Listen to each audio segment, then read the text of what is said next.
Hi, hello, welcome. This is Mathematical Gangster. நம்ம இன்னைக்கு பார்க்க போறது transportation problem. Transportation problem எப்படி சால்வ் பண்றது நம்ம இந்த வீடியோல பார்க்கலாம். ஃபர்ஸ்ட் இங்க கொடுத்திருக்காங்க டேட்டா கொடுத்திருக்காங்க. ஃபர்ஸ்ட் பேலன்ஸ்டா இருக்கான்னு செக் பண்ணனும்.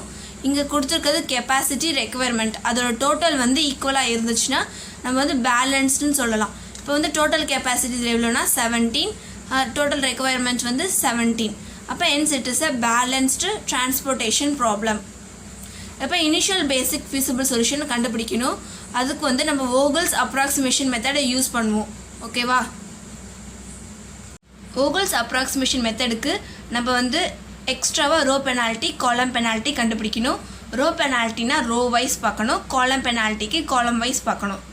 ஓகே? நெக்ஸ்ட் row penalty நம்ம ஸ்டார்ட் பண்றதுக்கு ஃபர்ஸ்ட் row wise பார்க்கணுமா? இப்போ ஃபர்ஸ்ட் row எடுத்துக்கணும். இந்த ஃபர்ஸ்ட் ரோல ஸ்மாலஸ்ட் எலிமெண்ட்டை பார்க்கணும். ஸ்மாலஸ்ட் எலிமெண்ட் இதுல 2, அதுக்கு அப்புறம் இருக்குது 3. இப்போ இந்த ரெண்டு ஸ்மாலஸ்ட் நம்பரையும் நம்ம சப்ட்ராக்ட் பண்ணி நம்ம row penaltyல எழுதுவோம். அப்ப 3 - 2 1. நெக்ஸ்ட் செகண்ட் ரோ எடுத்துக்கணும். செகண்ட் ரோல ஸ்மாலஸ்ட் எலிமெண்ட் 0, அதுக்கு அப்புறம் இருக்கிற ஸ்மாலஸ்ட் 1. அது ரெண்டுத்தையும் சப்ட்ராக்ட் பண்ணா 1.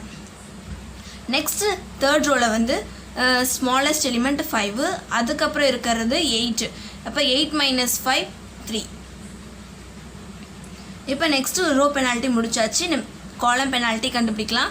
column penaltyக்கு column wise பார்க்கணும். ஃபர்ஸ்ட் காலம்ல smallest element 1, அதுக்கு அப்புறம் இருக்கிற smallest element 2. இப்போ இது ரெண்டுத்தையும் சப்ட்ராக்ட் பண்ணோம்னா 2 - 1 1. நெக்ஸ்ட் செகண்ட் ரோ எடுத்தோம்னா smallest element 0, அதுக்கு அப்புறம் இருக்குது 3. இப்போ 3 - 0 3. நெக்ஸ்ட் தேர்ட் ரோல ஸ்மாலஸ்ட் எலிமெண்ட் 8, அதுக்கு அப்புறம் இருக்குது 11. இப்போ 11 - 8 3. நெக்ஸ்ட் 7. இப்போ ஸ்மாலஸ்ட் எலிமெண்ட் 1, அதுக்கு அப்புறம் இருக்குது 7. இப்போ 7 - 1 6. இப்போ காலம் பெனால்டி கண்டுபிடிச்சாச்சு, ரோ பெனால்டி கண்டுபிடிச்சாச்சு. இப்போ காலம் பெனால்ட்டிலயோ ரோ பெனால்ட்டிலயோ எது ஹையஸ்ட் எலிமெண்ட் பார்க்கணும். இதுல ஹையஸ்ட் எலிமெண்ட் 6. ஓகேவா? இப்போ 6 அது எத்தனாவது காலம்? 4th காலம். இப்போ 4th காலத்துல எது ஸ்மாலஸ்ட் எலிமெண்ட் பார்க்கணும். அப்ப ஸ்மாலஸ்ட் எலிமெண்ட் 1. அந்த 1ல ரெக்வயர்மெண்ட் 2 கொடுத்திருக்காங்க, கெபாசிட்டி 1 கொடுத்திருக்காங்க. இப்போ இது ரெண்டுத்துலயும் ஸ்மாலஸ்ட் எலிமெண்ட் 1. ஓகே? அந்த ரோவை நம்ம அடிச்சிடுவோம். இப்போ 1 சப்ட்ராக்ட் பண்ணிடுவோம் 2ல. இப்போ 2 - 1 1. இப்போ நெக்ஸ்ட் அகைன் நம்ம கண்டுபிடிக்கணும் ரோ பெனால்டி. ரோ பெனால்டி கண்டுபிடிக்கிறது ரோ வைஸ். ஃபர்ஸ்ட் ரோ எடுத்துப்போம். ஃபர்ஸ்ட் ரோல ஸ்மாலஸ்ட் எலிமெண்ட் 2, அதுக்கு அப்புறம் இருக்குது 3. இப்போ 3 - 2 1. செகண்ட் ரோ இருக்காது. Next third row smallest element 5, அதுக்கு அப்புறம் இருக்குது 8. 8 - 5 3. நெக்ஸ்ட் காலம் பெனால்டி கண்டுபிடிக்கணும் காலம் வைஸ். இப்போ ரெண்டு நம்பர் மட்டும் தான் இருக்கு, 2 1 5 தான் இருக்கு. இப்போ 5 - அது ரெண்டுத்தையும் சப்ட்ராக்ட் பண்ணனும் 3. நெக்ஸ்ட் 8 and 3 இருக்கு, சப்ட்ராக்ட் பண்ணா 5. 11 and 15 இருக்கு, அது ரெண்டுத்தையும் சப்ட்ராக்ட் பண்ணோம்னா 4. நெக்ஸ்ட் 9 and 7 இருக்கு, சப்ட்ராக்ட் பண்ணா 2. இப்போ நம்ம காலம் பெனால்டி கண்டுபிடிச்சாச்சு, ரோ பெனால்டி கண்டுபிடிச்சாச்சு. இப்போ இதுல இருக்க ஸ்மாலஸ்ட் எலிமெண்ட் ஹையஸ்ட் எலிமெண்டா எடுக்கணும். ஹையஸ்ட் எலிமெண்ட் எது? 4 தான் இங்க ஹையஸ்ட் எலிமெண்ட். அது காலம் 3ல இருக்கு. காலம் 3ல எது ஹையஸ்ட் எலிமெண்ட்? சாரி 4 இல்ல, இங்க 5 இருக்கு. 5 ஹையஸ்ட் எலிமெண்ட். இப்போ 5ல ஸ்மாலஸ்ட் எலிமெண்ட் எது பார்க்கணும்? 3 தான் ஸ்மாலஸ்ட் எலிமெண்ட். அதுல இருக்க ரெக்வயர்மெண்ட் 5, கெபாசிட்டி 6. இப்போ இது ரெண்டுத்துல ஸ்மாலஸ்ட் எலிமெண்ட் தான் நம்ம எழுதணும் 5. இப்போ 6ல சப்ட்ராக்ட் பண்ணிடுங்க. 6 - 5 1. அப்போ இந்த காலம் கேன்சல் ஆயிடும். நெக்ஸ்ட் அகைன் நம்ம ரோ பெனால்டி கண்டுபிடிப்போம். இப்போ ஃபர்ஸ்ட் ரோ பார்த்தனா ஸ்மாலஸ்ட் எலிமெண்ட் 2, அதுக்கு அப்புறம் இருக்குது 11. 11 - 2 9. சாரி 11 இல்ல 7 இருக்கு. 7 - 2 5. இப்போ நெக்ஸ்ட் செகண்ட் ரோ எடுத்தோம்னா செகண்ட் ரோ இருக்காது. தேர்ட் ரோல ஸ்மாலஸ்ட் எலிமெண்ட் 5, அதுக்கு அப்புறம் இருக்குது 9. இப்போ 9 - 5 4. இப்போ நெக்ஸ்ட் காலம் பெனால்டி கண்டுபிடிக்கணும் காலம் வைஸ். இப்போ ரெண்டு நம்பர் தான் இருக்கு, 2 and 5. இப்போ 2 இது ரெண்டுத்தையும் சப்ட்ராக்ட் பண்ணோம்னா 3. இப்போ செகண்ட் காலம் வராது. தேர்ட் காலம்ல 11 and 15 இருக்கு, சப்ட்ராக்ட் பண்ணா 4. நெக்ஸ்ட் லாஸ்ட் காலம், அதாவது 4th காலம் சப்ட்ராக்ட் பண்ணோம்னா ரெண்டு நம்பர் 9 - 7 2. இப்போ இதுல ஸ்மாலஸ்ட் எலிமெண்ட் highest element வந்து இங்கே 5 தான் highest element.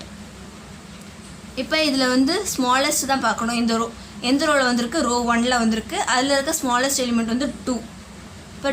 இப்போ ரெக்குவயர்மெண்ட் வந்து 7 இருக்குது, கெப்பாசிட்டி 1 இருக்குது. இப்போ இது ரெண்டுத்தில் ஸ்மாலஸ்ட் எலிமெண்ட் இது 1, அதுதான் நம்ம எழுதணும். 7 - 1 6, சப்ராக்ட் பண்ணிடுவோம் 1. அப்போ இது வந்து கேன்சல் ஆகிடும். ஓகே, இப்போ நெக்ஸ்ட் வந்து தேர்ட் ரோ மட்டும் இருக்குது இதில் ரோ பெனால்ட்டியில். அது சப்ராக்ட் பண்ணோம்னா ஸ்மாலஸ்ட் எலிமெண்ட் 5, அதுக்கப்புறம் இருக்கிறது 9. 9 - 5 4.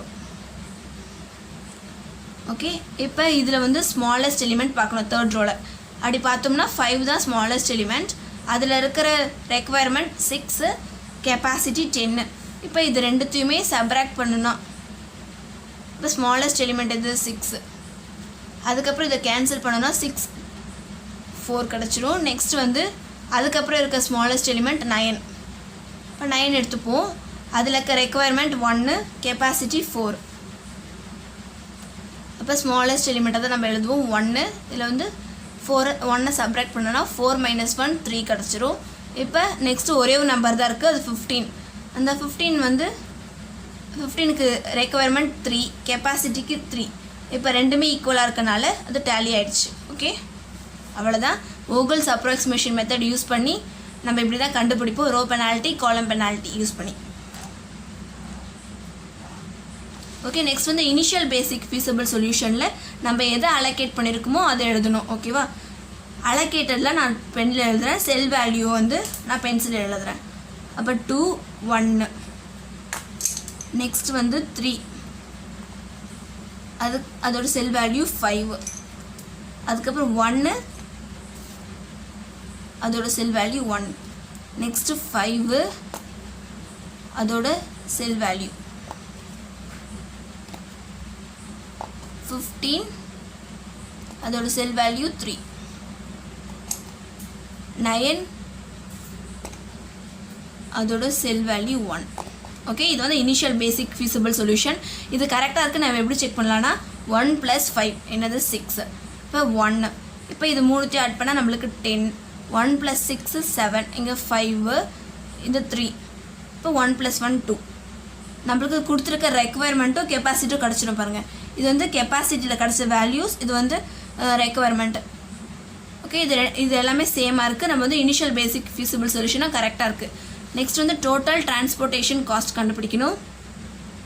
கண்டுபிடிக்கிறது இது ரெண்டுத்தையுமே மல்டிப்ளை பண்ணணும். 2 1s are 2, + 3 5s are 15, + 1 1s are 1, + 5 6 are 30, + 15 3s are 45, 9 1s are 9. இப்போ இது எல்லாத்தையுமே ஆட் பண்ணால் ₹102 கிடைக்கும். ஓகேவா, நெக்ஸ்ட் நம்ம வந்து ஆப்டிமாலிட்டி டெஸ்ட் பண்ணணும். ஃபர்ஸ்ட் வந்து நம்பர் ஆஃப் அலோகேஷன்ஸ் கண்டுபிடிக்கணும். நம்பர் ஆஃப் அலோகேஷன்ஸ் எப்படி கண்டுபிடிப்போன்னா, ஓகேவா, இதில் வந்து எவ்வளோ செல் அலோகேட் ஆகிருக்கு 1 2 3 4 5 6, அதை வந்து நம்பர் ஆஃப் அலோகேஷன்ஸில் எழுதிப்போம். இப்போ வந்து எம் வந்து ரோஸ், நம்பர் ஆஃப் ரோஸ். இப்போ எத்தனை ரோஸ் இருக்குது 1 2 3 ரோஸ் இருக்குது. காலம்ஸ் என் 1 2 3 4 காலம்ஸ் இருக்குது. இப்போ -1, அது 7 - 1 6. இப்போ number of allocations equal to m + n - 1. Hence we can perform the optimality test by using Modi method. ஓகேவா, ஸ்டெப் 1 வந்து cost matrix for allocated cells. Allocate பண்ண செல்ஸ் மட்டும் நம்ம எழுதுவோம். இங்கே அலோகேட்டட் செல்ஸ்னால் இங்கே ப்ளூ பெனில் எழுதி வச்சுருக்க பேர், அது மட்டும்தான் அலோகேட்டட் செல்ஸ். 2 3 1 5 15 9 அலோகேட் பண்ணது மட்டும் நான் இதில் எழுதியிருப்பேன். 2 3 1 5 15 9. நெக்ஸ்ட் ஸ்டெப் 2 வந்து evaluation of ui + vj for allocated cells. நம்ம அலோகேட்டட் செல்ஸ் அப்படி எழுதணும். 2 3 1 5 15 9. ஓகேவா, இப்போ காலம் வைஸ் பார்த்தோம்னா நம்ம v1 எடுத்துப்போம், v2 எடுத்துப்போம், v3 v4. இப்போ ரோ வைஸ்க்கு u1 u2 u3. இப்போ எந்த எதில் வந்து அதிகமான எலிமெண்ட் இருக்கோ அதை நம்ம வந்து 0ன்னு எடுத்துப்போம். இப்போ அதிகமான எலிமெண்ட் வந்து எதில் இருக்குது, U3ல தான் இருக்குது. அப்போ நம்ம அது 0 எடுத்துப்போம். இப்போ U3 0வாக இருந்துச்சுன்னா ஆட் பண்ணும்போது அதே நம்பர் தான் வரும். 0 + 5 5, 0 + 15 15, 0 + 9 9. ஓகேவா? இப்போ வந்து U1 U2 V2 வேல்யூ மட்டும் கண்டுபிடிக்கணும். இப்போ U1 நம்ம எப்படி எழுதலாம், U1 + V2 3. ஓகே, நெக்ஸ்ட் வந்து U2 + V4 = 1. இப்போ வந்து நம்மளுக்கு வந்து U2 தெரியாது, V4 வேல்யூ தெரியும் 9. இப்போ U2 = 1 - 9. இப்போ U2 = -8. இப்போ U2ஓட வேல்யூ தெரிஞ்சிச்சு. நெக்ஸ்ட் U1னும் V2ஓட வேல்யூ தெரியணும். இப்போ U1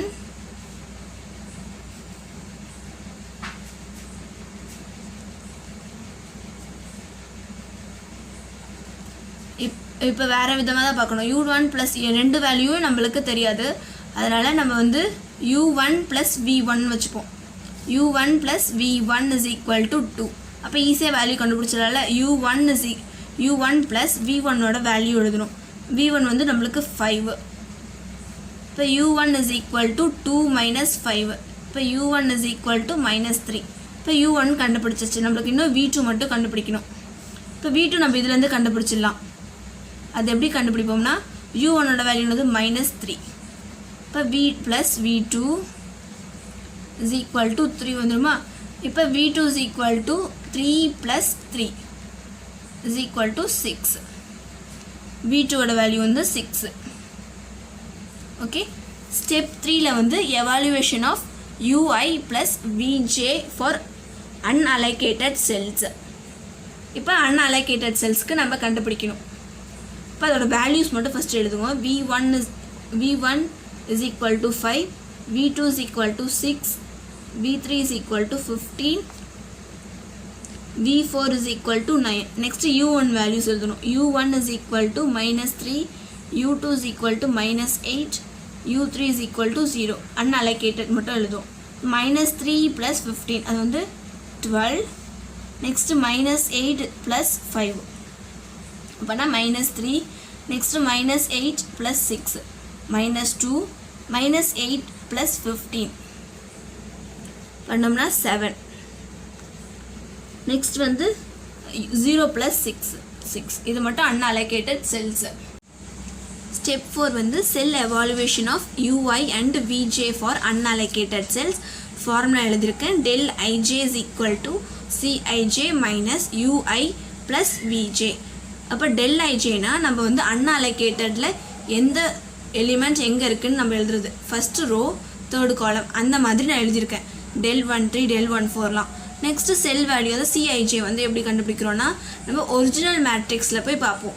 ஓகேவா? ஒரிஜினல் மேட்ரிக்ஸில் போய் பார்ப்போம். அதாவது 1 3 ஃபஸ்ட்டு ரோவில் தேர்டு காலம் அதாவது ஒரிஜினல் மேட்ரிக்ஸில் போய்ப்போம். ஃபஸ்ட்டு ரோ தேர்டு காலம் 11.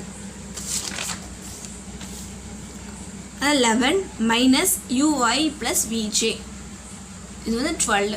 இப்போ 11 - 12 - 1 அது போல் தான் இந்த வேல்யூஸும் நம்ம கண்டுபிடிச்சிருக்கோம். இப்போ வந்து எல்லா வேல்யூஸும் கண்டுபிடிச்சாச்சு. இதில் வேல்யூஸ்க்கு வந்தது -1 4 2 1 2.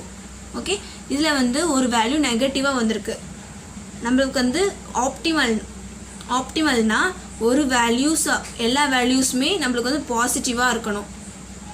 ஓகேவா? இங்கே வந்து ∆ij நெகட்டிவாக இருக்குது, அதாவது <0 இருக்குது.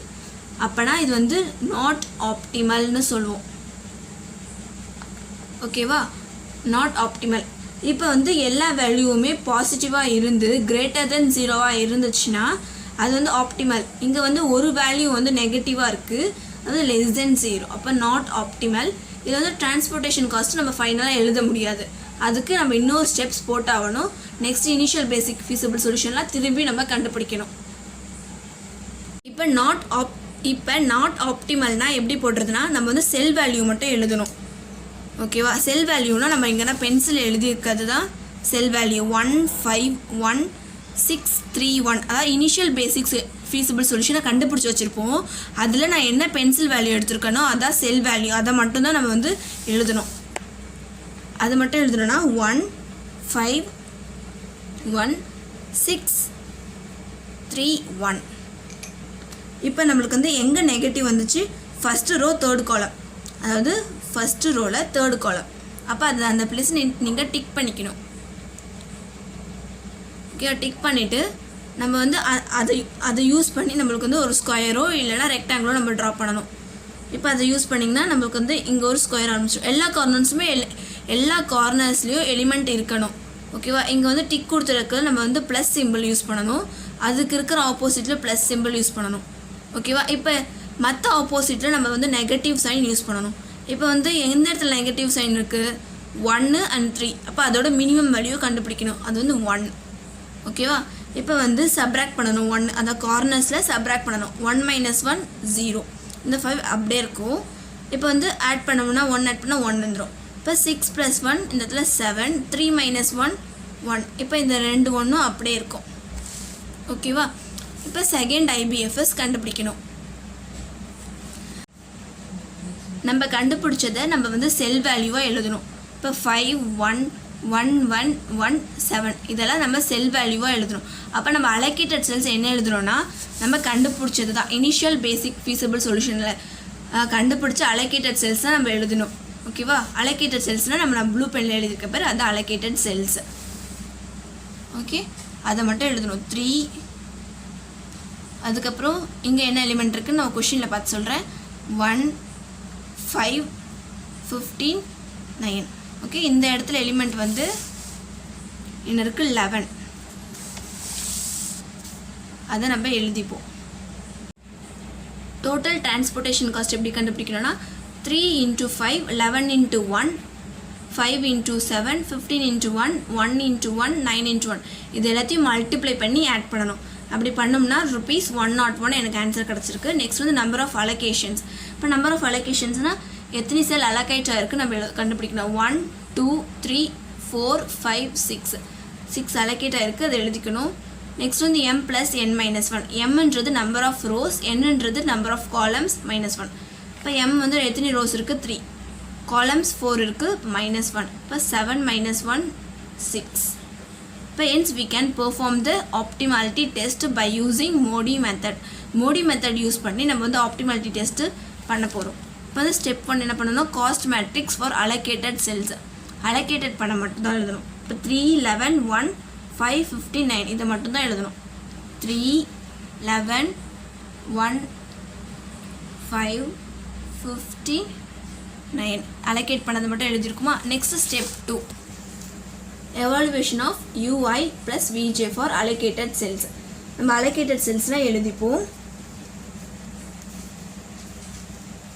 நெக்ஸ்ட் வந்து u வேல்யூஸும் v வேல்யூஸும் கொடுக்கணும்.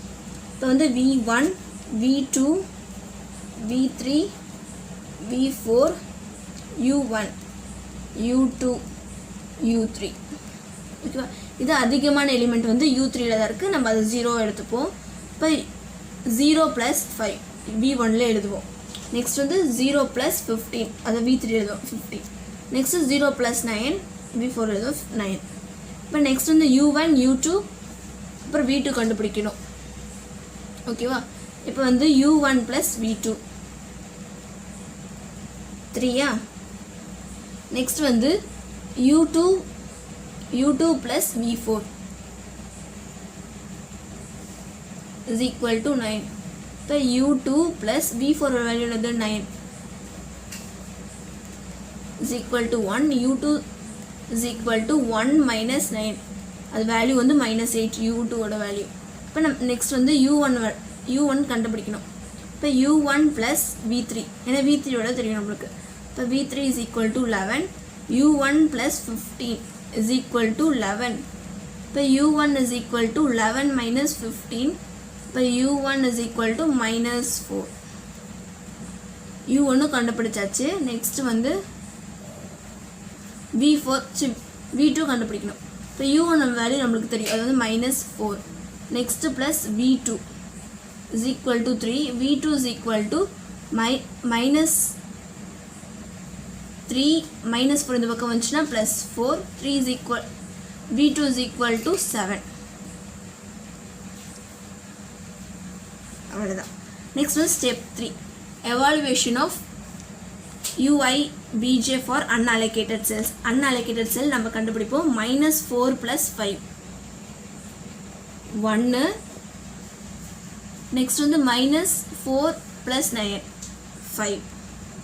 next -8 plus 5 -3 -8 plus 7 -1 -8 plus 15 7. next 0 plus 7 7. இதெல்லாம் evaluation of unallocated cells. இப்போ next வந்து step 4 வந்து cell evaluation of ui plus vj for unallocated cells.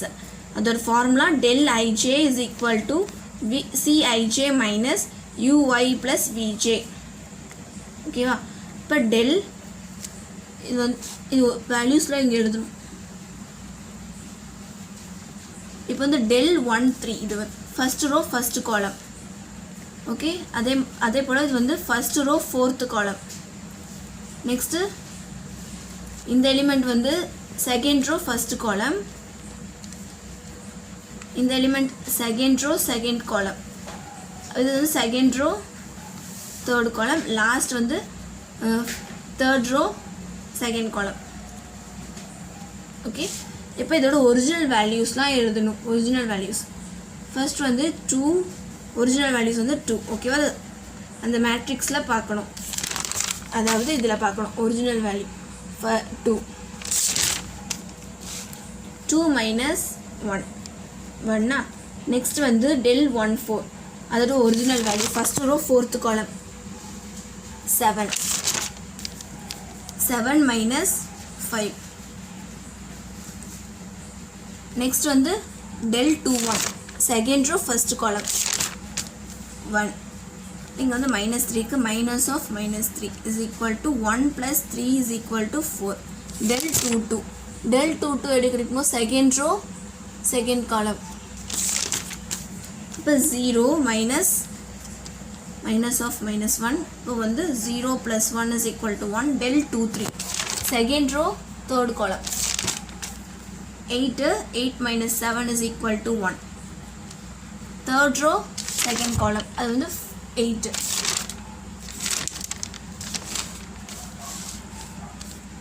-7 is equal to 1. இப்போ நம்மளுக்கு இங்கே இருக்கிற எல்லா வேல்யூ பாசிட்டிவாக இருக்குது. பாசிட்டிவாக இருந்துட்டு del ij is equal to எல்லாம் greater than 0வாக இருக்குது. hence it is a optimal. Okay, transportation cost எவ்வளோ? ஃபைனலாக டிரான்ஸ்போர்ட்டேஷன் காஸ்ட்டு நம்ம எழுதிடணும். Transportation cost is equal to ₹101. அவ்வளோதான், முடிஞ்சது. இந்த வீடியோ உங்களுக்கு பிடிச்சிருந்தா லைக் பண்ணுங்கள், மறக்காமல் உங்கள் ஃப்ரெண்ட்ஸ்க்கு ஷேர் பண்ணுங்கள். தேங்க்யூ.